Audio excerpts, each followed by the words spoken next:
Hello and welcome to some more Star Citizen with a 3.8.1 state of the game for the live build. The 3.8 branch of Star Citizen had various bugs and issues, some game breaking, and 3.8.1 did address some of these issues. However, there are still a lot more problems with the patch, and although there is some improvement, there needs to be more. There are plans for a 3.8.2 patch to address some more of these issues, but assumedly to also be able to release the Carrack at the same time, because it's going flyable by the end of February. Beyond that, there are various leaks with new missions, having players taking down two targets in two different areas at the same time, working together.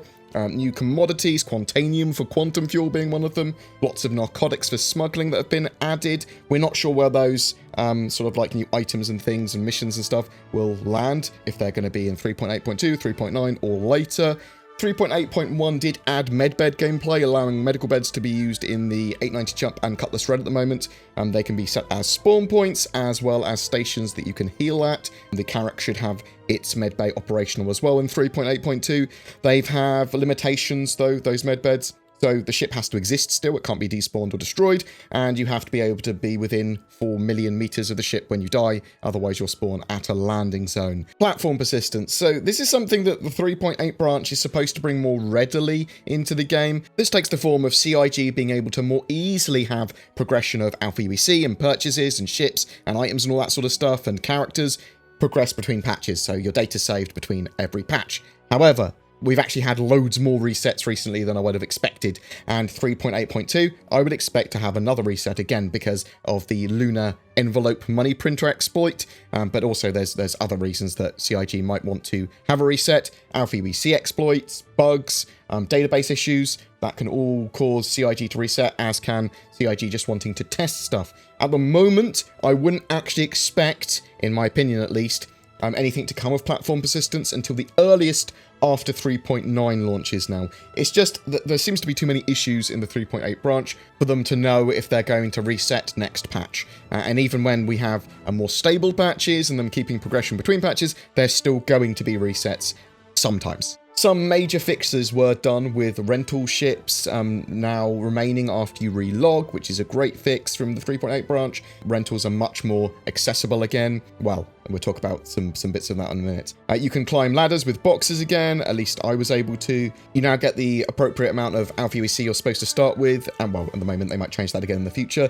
FPS weapons actually fire and don't disappear when you change between them, though you still lose what was in your hands when you die, and changing equipment on your character or on the ship that you're on. So if you're changing gear via the PMA or the VMA, Vehicle Manager app, or Personal Manager app on the Mobiglass, sometimes changes cannot be saved, or you'll lose access to that piece of equipment or item. There was a film grain problem as well previously, lots of people were having, so CIG have added the option to toggle film grain on and off in the graphics options. Always turn it off, that's my opinion.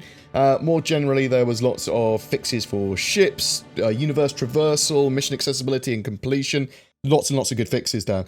However, there are loads of issues in 3.8.1 that remain, and I want to discuss some of those. Firstly, though not a bug, rather a design choice at the moment at least, rented ships in the Persistent universe can no longer be modified, so you can't customize them, which would be fine if you could customize them before you rented them. So have a custom ship, bam, bam, bam. I want to change the mining head on my Prospector, for example, which is probably the main root of my anger towards this change. You want to be able to change something on it, and then, yeah, maybe you can't change it after you've rented it. Cool. But some ships are just now super ineffective because you can't make, like, customization to them. The Prospector being the main one, not changing its mining head means you can't mine all of the different rocks.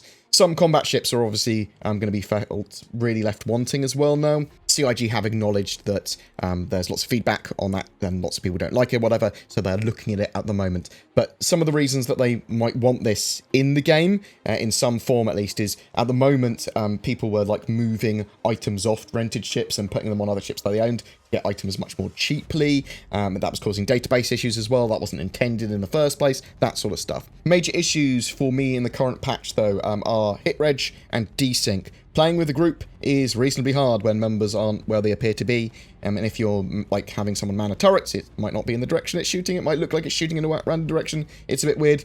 PvP is a lot more erratic as well, and silly, in FPS especially with the desync. CIG are looking at ways to solve desync currently, they acknowledge it as a major issue.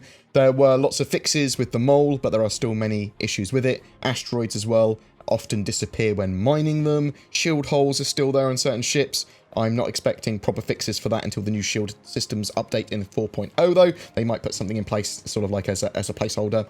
EMPs, just sort of like permanently AFK any NPCs they touch. FPS AI will often spawn in each other, and it sort of like has this Russian doll thing going on where you start attacking one of them and there's actually 3 inside one, and it's all a bit weird, and sometimes you haven't got enough ammunition to be able to take out 3 and you'll get killed because you shot 2 of them, but the third one, yeah, bam. Ship pad services are still broken, and you normally have to hover over the pad or land with your landing gear up to be able to use the facilities, which is a little annoying. Even then, it's best practice to, at the moment, use each individual service individually, as if you try and get fuel and repairs at the same time, sometimes this can just not work.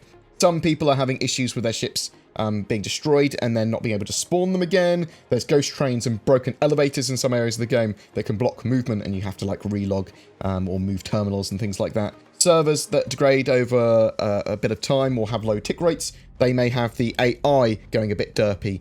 Crates still fall through the floor. AI can just go AFK, or hits might not register properly in any form of combat. There's an interesting bug I wasn't actually aware of with incorrect system clocks set on your PC. An incorrect system clock can lead to incorrect insurance claim time displays, errors when retrieving a ship that was recently recovered from an insurance claim, so that might actually solve some of that as early issues. Base and landing pad turrets firing on a player attempting to fly a recently claimed or recovered ship as well. Weird issues. Make sure your system clocks are set correctly.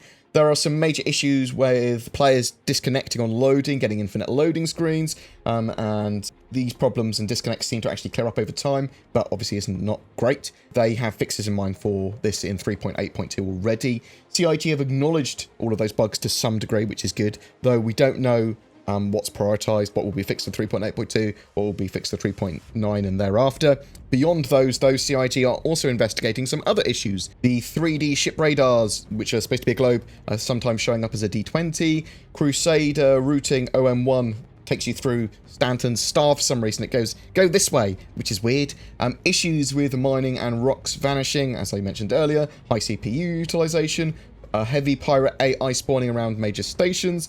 They are also discussing tweaks and feedback to the flight model, imprecise interaction system, because they want to improve the interaction system, fines for legally parked ships, size 1 gimbals not being in the shops. I suppose that's for you then be able to use the auto gimbals in starter ships and stuff like that.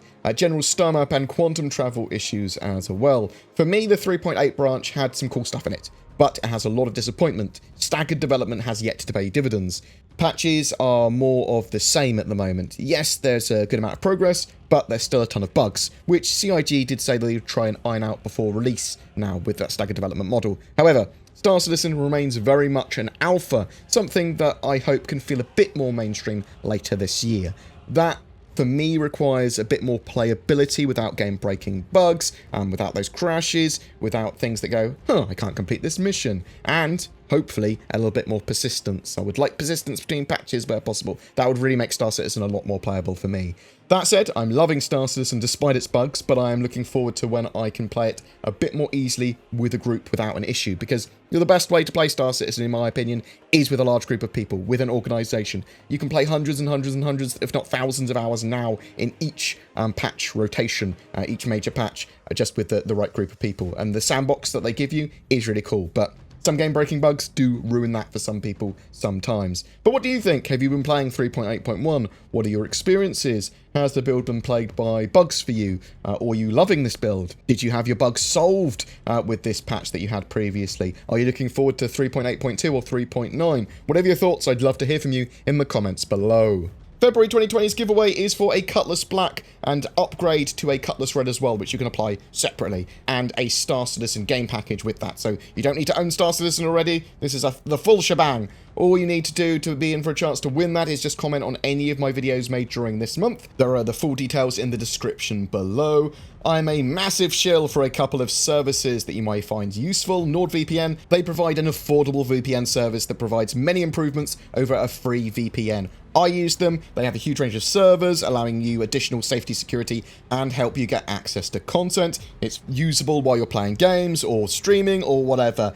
You can find the links down below or use the code BoredGamer to get up to 70% off and an additional free month as well. There's ShadowTech as well. They are a subscription-based cloud gaming PC service, allowing you to stream a gaming PC environment to another device, meaning that you don't need to own a gaming PC or upgrade. You can stream to your phone, you can stream to a lesser PC or a laptop or whatever. They are planning some amazing 4K gaming systems for 2021, and there's a waiting list for them, but you can use their boost service, which is great for Star Citizen currently, and new accounts will activate in April for that. Right in time for Star Citizen now for 3.9. Again, links below and use the code BoredGamer for discount. BoredGamer is a community-supported channel, and you can help by liking, subscribing, and sharing these videos, as well as sharing your feedback in the comments below, or even emailing me at contact@boredgamer.co.uk. There's loads of links below to all my sort of social medias and Discord servers and all that sort of jazz. Viewers that would like to go beyond that, there is Patreon and YouTube channel membership. The join button below the videos, that gives us extra money so that I can, expand the channel and buy hardware and all that sort of jazz. It really does help. There are some bonuses and exclusives for those people as well, but I do want to make content for everyone regularly, so you are helping support that. Content for everyone! Woo! Thank you so much for watching. I wish you good fortune for February and in the verse.